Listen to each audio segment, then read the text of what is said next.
আসসালামু আলাইকুম। আন্তর্জাতিক বাংলা সংবাদে আপনাদের স্বাগতম। শুরুতে জানিয়ে দিব সংবাদ শিরোনাম, পরে বিস্তারিত। নেতানিয়াহুর পক্ষে পণবন্দীদের জীবিত উদ্ধার করা সম্ভব নয়, জানালেন সাবেক সেনাপ্রধান। অন্যদিকে ইসরায়েলকে সর্বক্ষণ ভয় ও আতঙ্কের মধ্যে রাখা ইরানের প্রধান কৌশল। আরও জানাবো, গাজা যুদ্ধে আমরা কোনো লক্ষ্যই অর্জন করতে পারিনি, আইসেনকোট। বর্ণবাদী ইসরায়েলি রাষ্ট্র সৃষ্টিতে ব্রিটিশদের ভূমিকা মানুষ ভুলে যাবে না। এবং আরো জানিয়ে দেব, ইউক্রেনের president deputy chief of staff বরখাস্ত, 4 মন্ত্রীর পদত্যাগ। এবং সবশেষ জানিয়ে দিব, ইসরায়েলি কোম্পানি থেকে মুখ ফিরিয়ে নিয়ে যাচ্ছে নরওয়ে। এতক্ষণ দেখছিলেন সংবাদ শিরোনাম, এবার বিস্তারিত। তার আগে আমাদের ভিডিওটি কোন জেলা থেকে দেখছেন অবশ্যই কমেন্ট করে জানাবেন এবং আমাদের সাথে থাকার জন্য চ্যানেলটি সাবস্ক্রাইব করে দিবেন। নেতানিয়াহুর পক্ষে পণবন্দীদের জীবিত উদ্ধার করা সম্ভব নয়, বললেন সাবেক সেনাপ্রধান।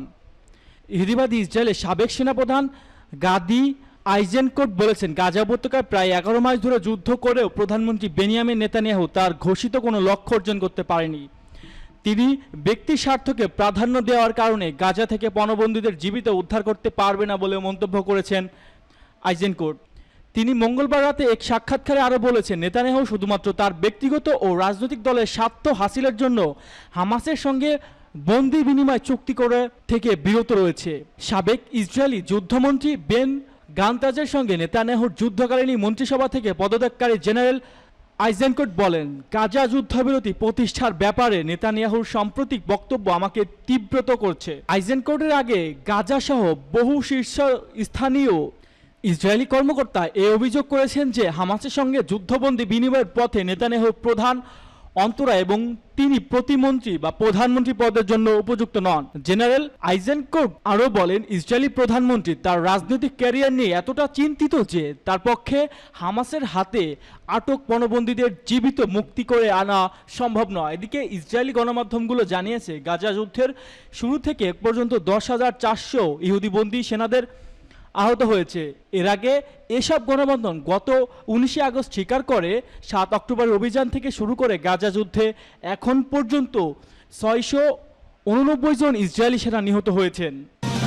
ইসরায়েলকে সর্বক্ষণ ভয় ও আতঙ্কের মধ্যে রাখা ইরানের প্রধান কৌশল।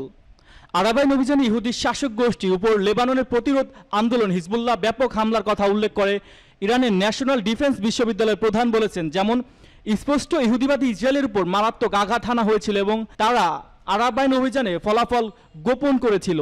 ইসমাইল হানিয়া শাহাদাতে ইসলামী প্রজাতন্ত্র ইরানের প্রতিক্রিয়া সম্পর্কে এই সাক্ষাৎকারে সর্দার আহমাদি মোকদাম বলেছেন, এ বিষয়ে ইসলামী প্রজাতন্ত্র ইরানের একটি সুনিশ্চিত প্রতিক্রিয়া হবে। পার্স টুডে জানাচ্ছে যে ন্যাশনাল ডিফেন্স বিশ্ববিদ্যালয়ের প্রেসিডেন্ট বলেছেন যে ইসলামী প্রজাতন্ত্র ইরানের প্রতিক্রিয়া ক্ষেত্রে ও পরিবেশ পরিবর্তন এবং জটিল সীমিকরণের ভিত্তি হবে। একই সঙ্গে তিনি বলেন, প্রতিশোধ এবং পারস্পরিক প্রতিক্রিয়া ছাড়াও আমাদের অবশ্যই শত্রুর মধ্যে সাজানো যুদ্ধক্ষেত্রে প্রকৃত অবস্থান সম্পর্কে সাবধান হতে হবে। ইরানের মেহের পত্রিকায় বর্ণনা অনুসারে সর্দার আহমাদি মোকদাম আরাবাইন অভিযানের সময় ইহুদিবাদী শাসক গোষ্ঠীর উপর লেবাননের হিজবুল্লাহ ব্যাপক আক্রমণের কথা উল্লেখ করে বলেন, যেমনটি পরিষ্কার ইহুদিবাদী শাসকের একটি মারাত্মক আঘাত করা হয়েছিল, তারা আরাবাইন অভিযানের ফলে দৃষ্টি ক্ষয়ক্ষতিগুলো গোপন করেছিল। ইহুদিবাদী শাসকের উদ্বেগের মধ্যে রাখা সামরিক হামলার চেয়ে কম নয় উল্লেখ করে ন্যাশনাল ডিফেন্স ইউনিভার্সিটির প্রেসিডেন্ট বলেন, ক্ষেত্রে এবং কৌশলগত আন্দোলনের ক্ষেত্রে আরও গুরুত্বপূর্ণ কৌশল পরিণত হয়েছে যা ইহুদিবাদী শাসক গোষ্ঠীর জন্য নেতিবাচক এবং এটি সামরিক নয়। পার্স টুডের রিপোর্ট অনুসারে গত 25 আগস্ট হিজবুল্লাহ শীর্ষস্থানীয় কমান্ডার ফুয়াদ শুকুরের হত্যার প্রতিক্রিয়ায় প্রতিরোধ সংগঠনটি গাজা যুদ্ধে আমরা কোনো লক্ষ্যই অর্জন করতে পারিনি, বললেন আইনেসকোট। ইহুদিবাদী ইসরায়েলের যুদ্ধবাজ প্রধানমন্ত্রী বেনিয়ামিন নেতানিয়াহুর যুদ্ধ মন্ত্রিসভার সাবেক গাদি আইসেনকোট স্বীকার করেছেন যে ইহুদিবাদী ইসরায়েল এখন পর্যন্ত পশ্চাৎ প্রসারণে রয়েছে। ইহুদিবাদী ইসরায়েলের সংকট সেনেটের সদস্য এবং অবৈধ সরকার সাবেক সেনাপ্রধান গাদি আইসেনকোট এক সংবাদ সম্মেলনে স্বীকার করেছেন, ইসরায়েলি গাজা ঘোষিত যুদ্ধের কোনো লক্ষ্য অর্জন করতে পারেনি। পার্স টুডে অনুসারে আইসেনকোট এই সংবাদ সম্মেলনে ইহুদিবাদী শাসন প্রধানমন্ত্রী বেনিয়ামিন নেতানিয়াহুর কর্মক্ষমতার কঠোর সমালোচনা করেছেন। গ্যান্টেজ এ প্রসঙ্গে বলেছেন, নেতানিয়াহু তার নিজস্ব রাজনৈতিক পরিস্থিতি নিয়ে ব্যস্ত এবং দক্ষিণ ইসরায়েলের অধিবাসীদেরকে বাড়িতে ফিরিয়ে দেওয়ার বিষয়ে চিন্তা করে না। তিনি উদ্দেশ্যমূলকভাবে প্রথম চুক্তিসহ বন্দি বিনিময় চুক্তিকে জিম্মি করেছিলেন। নেতানিয়াহু কখনোই জিম্মিদের জীবিত ফিরিয়ে আনার বিষয়ে নিশ্চিত নন এবং বরং তিনি তার রাজনৈতিক ক্যারিয়ার টিকে রাখার বিষয়ে বেশি উদ্বিগ্ন। নেতানিয়াহু বিরোধীদের মতো গাজা যুদ্ধ এবং ইহুদিবাদী বন্দীদের বিনিময়ে লক্ষ্য যুদ্ধবিরতি চুক্তিতে পৌঁছাতে তিনি এখনো প্রধান বাধা। সম্প্রতি দিনগুলো দখলকৃত অঞ্চলে বিভিন্ন শহরে নেতানিয়াহুর নীতি প্রতিবাদে ইহুদিবাদী বিক্ষোভ করছে। পশ্চিমা দেশগুলির পূর্ণ সমর্থন নিয়ে ইহুদিবাদী ইসরায়েলের শাসক গোষ্ঠী গত 7 অক্টোবর গাজা উপত্যকা এবং জর্ডান নদীর পশ্চিম তীরে অরক্ষিত এবং নির্যাতিত ফিলিস্তিনি জনগণের বিরুদ্ধে একটি নতুন গণহত্যা শুরু করেছে। হামলার আগে ইসরায়েলের শাসক গোষ্ঠী যে লক্ষ্য উদ্দেশ্য নির্ধারণ করেছিল গত 11 মাসের যুদ্ধে এখন পর্যন্ত তা অর্জন করতে পারেনি। সর্বশেষ প্রতিবেদন অনুযায়ী গাজা ইহুদিবাদী শাসক গোষ্ঠীর হামলায় 40,000 বেশি ফিলিস্তিনি নিহত এবং বর্ণবাদী ইসরায়েল রাষ্ট্র সৃষ্টিতে ব্রিটিশদের ভূমিকা মানুষ ভুলে যাবে না। ইহুদিবাদী ইসরায়েলের শাসক গোষ্ঠী ব্রিটিশ সরকারের সমর্থনের কথা উল্লেখ করে ইরানের পররাষ্ট্র মন্ত্রণালয়ের মুখপাত্র জোর দিয়ে বলেছেন, এই অঞ্চল ও বিশ্বের জাতিগুলো ভুলে যাবে না যে কিভাবে ব্রিটিশ রাষ্ট্রনায়ক মুসলিম বিশ্বের হৃদয়ে ইসরায়েলের বর্ণবাদী শাসন প্রতিষ্ঠা করেছিল।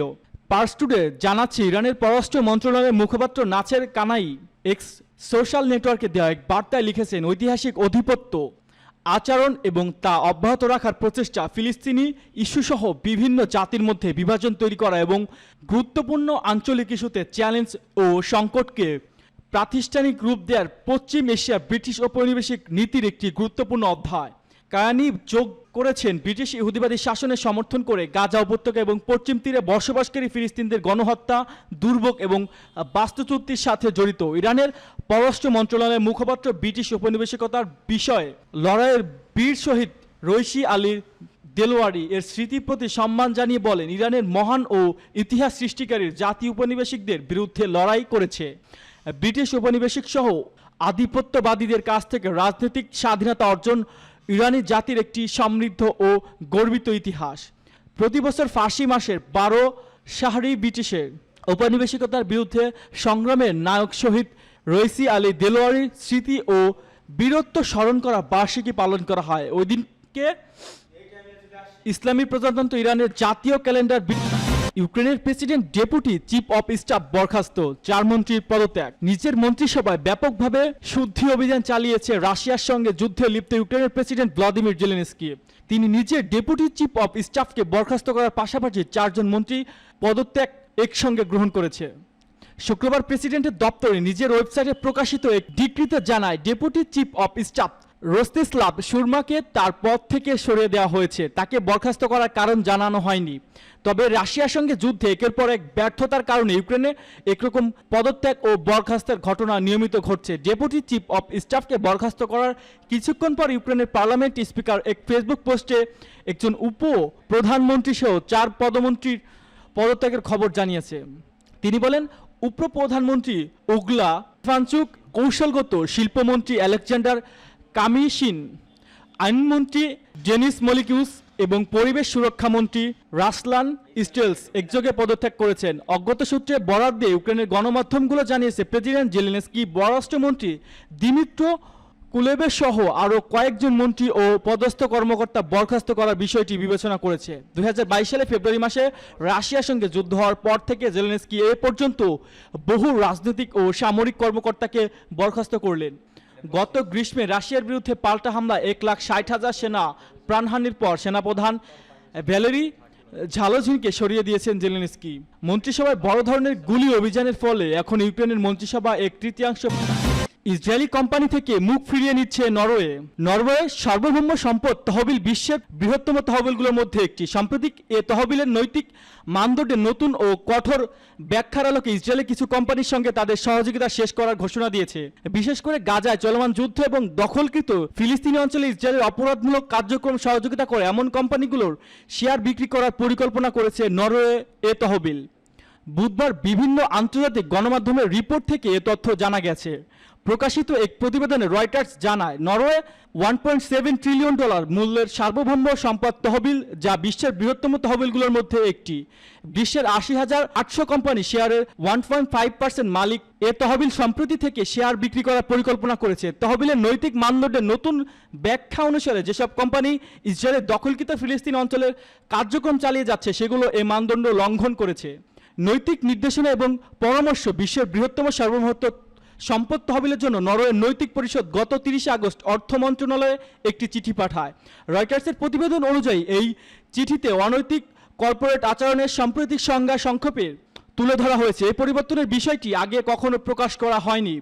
যদিও কতগুলো কোম্পানি বা তাদের নাম ওই চিঠিতে উল্লেখ করা হয়নি তাদের শেয়ার বিক্রি করা হতে পারে, তবে চিঠিতে বলা হয়েছে সংখ্যাটি খুব বেশি হবে না। যদিও নরওয়ে কেন্দ্রিক ব্যাংকের বোর্ড যাদের চূড়ান্ত সিদ্ধান্ত নেওয়ার ক্ষমতা রয়েছে নৈতিক পরিষদের পরামর্শ অনুসরণ করে। ইতিমধ্যে নতুন সংজ্ঞা অনুসারে একটি কোম্পানিকে বিনিয়োগ থেকে বাদ দেওয়া